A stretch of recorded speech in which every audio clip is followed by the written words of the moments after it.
അങ്ങനെ രാവിലെ നല്ല ചൂട് അപ്പവും കടലക്കറിയും കൂടി കൂട്ടി കഴിച്ചു. ആഹാ! ജീവിതം ധന്യമായി.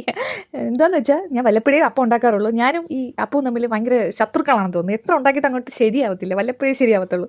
അങ്ങനെ അതൊക്കെ കഴിച്ച് ഞാൻ ഇതെങ്ങോട്ടാ പോകുന്നതെന്നല്ലേ വഴിയെ പറയാം. പിന്നെ എന്താ എങ്ങോട്ടാണെന്നല്ലേ നമ്മൾ സൈക്കിൾ വാങ്ങിക്കാൻ വേണ്ടി പോവുകയാണ്. അപ്പോൾ എൻ്റെ കെട്ടിയവന് സൈക്കിൾ വേണമെന്ന് പറഞ്ഞ് കുറച്ച് ദിവസമായിട്ട് ഇങ്ങനെ വിചാരിച്ചുകൊണ്ടിരിക്കുക. അപ്പോൾ വിചാരിച്ച് ഈ അടുത്ത് വരുന്ന ഓഫിൻ്റെ അന്ന് നമുക്ക് പോയി സൈക്കിൾ വാങ്ങിക്കാം. അങ്ങനെ സമയവും കാലവും ഒരുമിച്ച് വന്നപ്പോൾ നമ്മൾ സൈക്കിൾ വാങ്ങിക്കാൻ വേണ്ടിയിട്ട് ഇറങ്ങി തിരിച്ചു. അങ്ങനെ സൈക്കിൾ ആൾക്ക് ഇഷ്ടപ്പെട്ടു. അങ്ങനെ മാൾട്ടിക്ക് സൈക്കിളൊന്നും വാങ്ങിച്ചില്ല.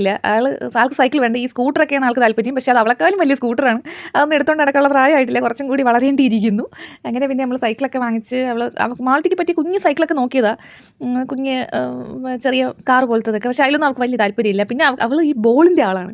അപ്പോൾ ഈ ബോള് വീട്ടിലൊരു 6-7 എണ്ണം ഉണ്ട്. എങ്കിലും അവൾക്കത് പുറത്ത് ഷോപ്പിൽ കാണുമ്പോൾ പിന്നെ വേണം. അവളിങ്ങനെ അത് വാങ്ങിച്ച് കൂട്ടുക. അങ്ങനെ പിന്നെ അവൾക്കൊരു കുഞ്ഞ് ബോളും വാങ്ങിച്ച് പിന്നെ ഒരു കിച്ചൺ സെറ്റും വാങ്ങിച്ചു കൊടുത്തു. അപ്പോൾ ഇത്രയേ ഉള്ളൂ. എന്നിട്ട് പോരാൻ നേരം നമുക്ക് എന്നുമുള്ള പോലെ നമ്മുടെ ഒമാനി സ്വീറ്റ് കഴിച്ചിട്ട് നമ്മൾ തിരിച്ച് പോകുവാണ്. അപ്പോൾ ഇത്രയേ ഉള്ളൂ. നമുക്ക് നെക്സ്റ്റ് വീഡിയോ കാണാം. അപ്പോൾ എല്ലാവരും വീഡിയോ ഇഷ്ടപ്പെട്ടാൽ ലൈക്ക് ചെയ്യുക, ഉറപ്പായിട്ട് സബ്സ്ക്രൈബ് ചെയ്യുക. Okay, by.